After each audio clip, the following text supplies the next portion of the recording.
costs more and takes more time to hire people from outside the company than from within the company. And it can just negatively impact morale. So some pros for internal recruitment. It's really good for employee morale. People feel like they're heard if they know they can move up in the company. It's also really good for ambitious people because you're going to work harder at a job you already have if you're trying to get a more challenging job within the company. And it's also cheaper and costs less. So some cons are if you pick people from within the company and continue to do so, you might get some stale ideas. People might not change or be challenged to change. And also, it can create infighting. I worked at Whole Foods, and they do a lot of internal recruitment, and people get pretty nasty about it. Like, they always hire from within, and people get very competitive and aggressive towards the new boss if it's somebody who's at their level. So, yeah, so employee referrals are a good source for employees. It consists of somebody within the company recommending somebody from within their circle to work for the company, and people who companies offer financial rewards for referrals that lead to successful hires. So it's a good method of finding people. It's faster and cheaper than using non-referred employees. People who are referred tend to get used to the company culture quicker, and they tend to stay longer, and the person who referred them also tends to stay longer.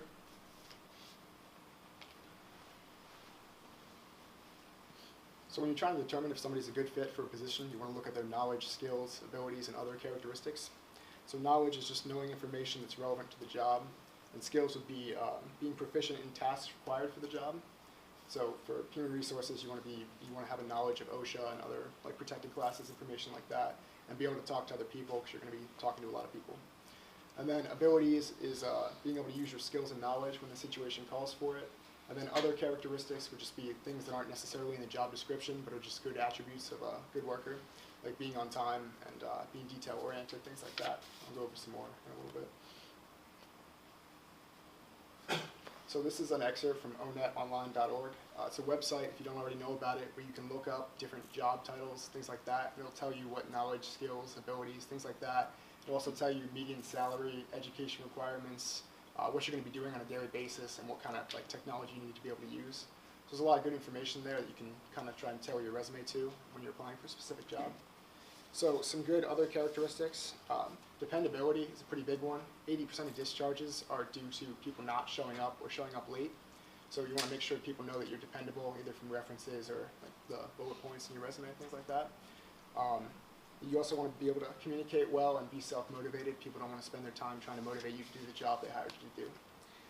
You also want to have a positive attitude, be good at working as a team, be adaptable to different situations, have good problem-solving skills, and be able to prioritize tasks when you have a lot of different things to do.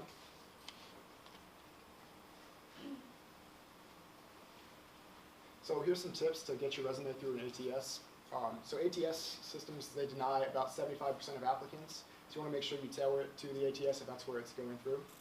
You want to make a list of keywords that are relevant to the job, industry, or function, and kind of put them throughout your resume.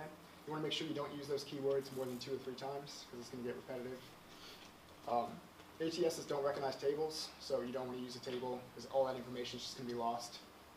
And you also want to make sure that you use exact language and punctuation that's provided in the job description because that's what it's going to be looking for. And you also want to follow format guidelines for the ATS system. And Microsoft Office, or Microsoft Word, is always the safest choice if you're not sure. So if you want to use standard section headers like work experience or professional experience, if you use something too creative, the ATS might overlook that whole section, and then you've got a resume with no work experience. And you also want to make sure that it's person-friendly, because if it gets to the ATS, it's going to be read by a human, so don't make it too strange. So some personal experience in mine. I worked at Whole Foods Market for a while, and people were always asking me to help them get jobs. So I referred a friend of mine, and they didn't call her for about 3 months. And by the time they did call her, she couldn't work there. So they used my referral, and they got turned down. So that was not a good story, and didn't go over super well. And then another friend of mine, I referred him to the job, and they called him several times, and he just didn't answer. So, and eventually he called back like a week later or so and just said that he didn't want the job. So that made me look really bad. So make sure when you're referring people that you refer trustworthy people, because it can reflect poorly on you. And then my third experience with referrals, I referred a friend of mine to the customer service department, and he got hired, and he wound up working there for about 2 years, and we worked together really well. So it actually turned out pretty well. Kind of made up for some of those other not so great stories.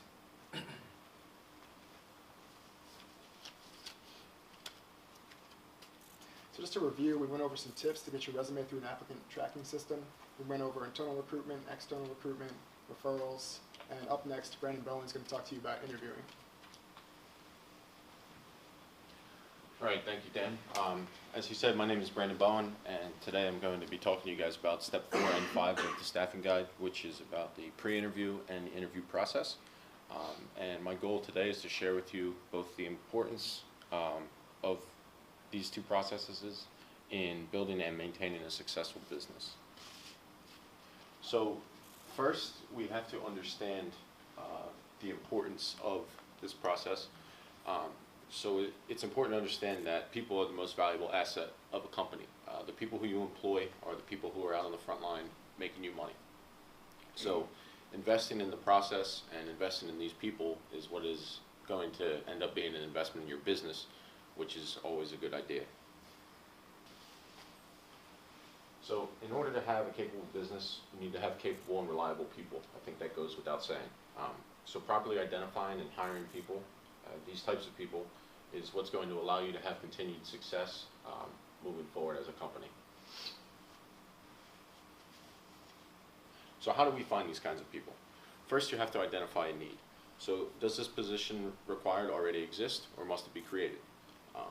Before you can identify candidates, you have to identify the need, because it's impossible to find something that you don't know you're looking for.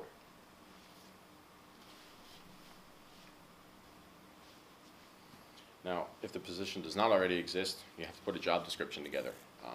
What kind of hours does this person expect to work? The pay, the days of the week that they're going to work, skill requirements, and education requirements. These are all things that you have to have an idea of before you can hire someone.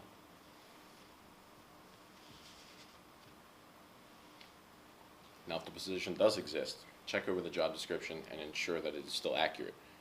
You still must identify what it is that you're looking for in a candidate, and you don't want to waste your time with people who are not qualified for the position, so it's important that you know what it is you want to hire.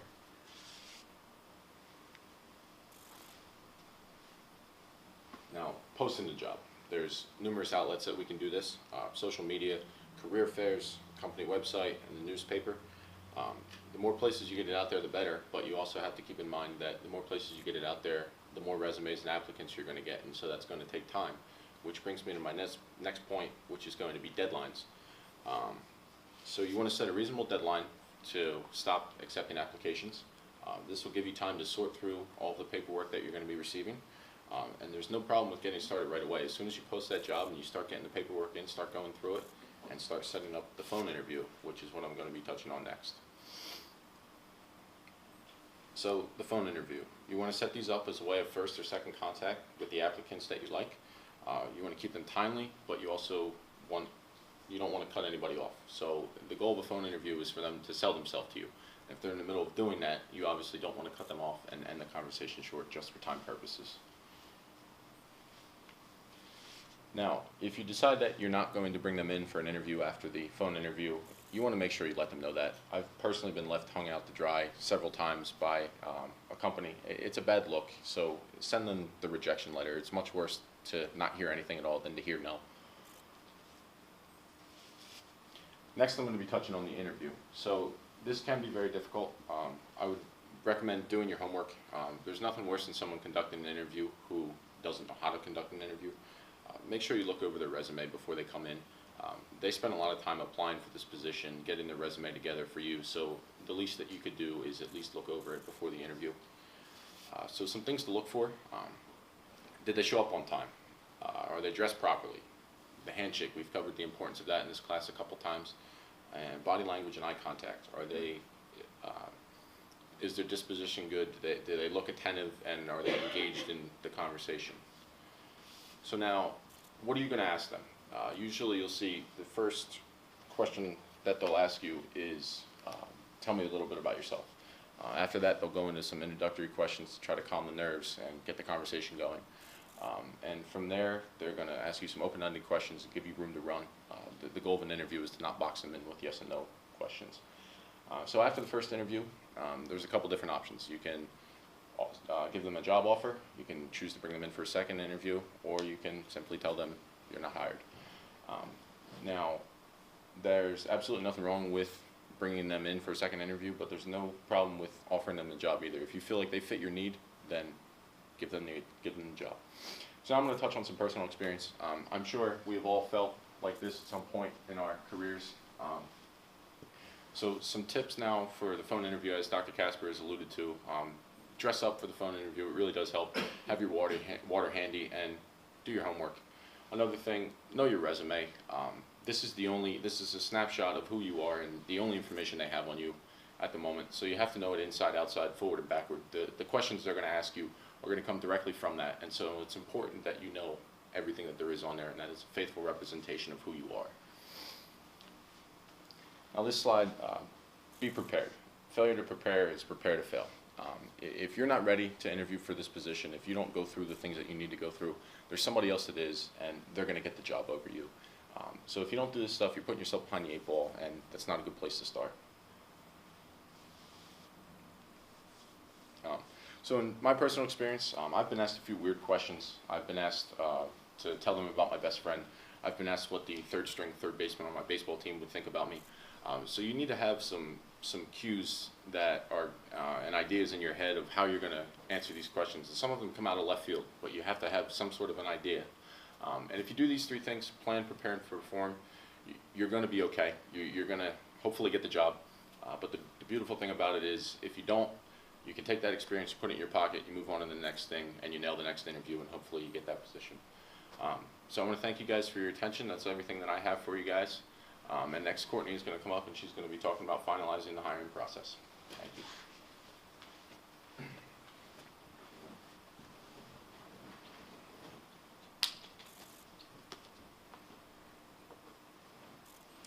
So thank you, Brandon. My name is Courtney, and I'm going to be talking about step 6 in the hiring process, which is to select, notify, and document the candidate that you're going to hire.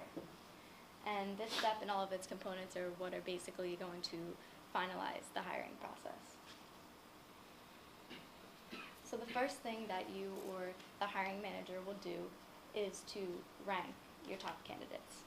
And you're going to rank them based on their qualifications, related work experience, skills, or education, and you're going to rank them based on the extent to which that they fit the selection criteria for the position that you're looking for.